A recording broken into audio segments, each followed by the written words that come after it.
The Game by Jameson Cranmore. On a nice day right after school, I went home. I had a football game at 7, and I decided to call my friend. He was the quarterback of the team. I called him, and he told me he was home alone and he's going to take a nap. I said, "Make sure you wake up for the game." He replied, "I'm setting my alarm on my phone." When it came to game time, all the guys were there, but he wasn't. I called him a bunch, but no answer, so we all just thought he must have slept in.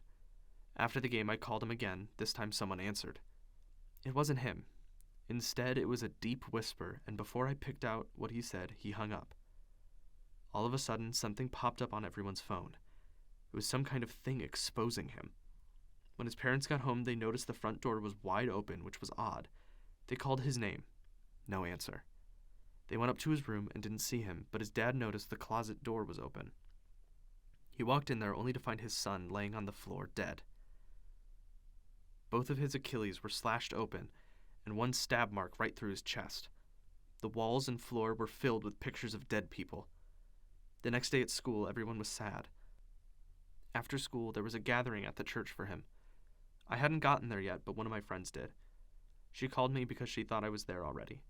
She thought I was playing a prank on her, but I tried to tell her it wasn't me. She hung up, and I went back to getting ready to go to the funeral. A little while later, I left my house to go to the funeral, but when I got there, it was not what I expected. There was blood everywhere, and I couldn't find her anywhere. When I looked around, I saw that the closet door had a bunch of holes in it.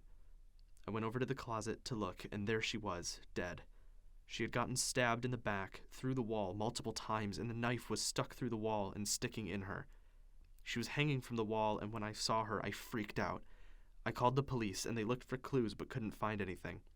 And until this day, the killer has never been found.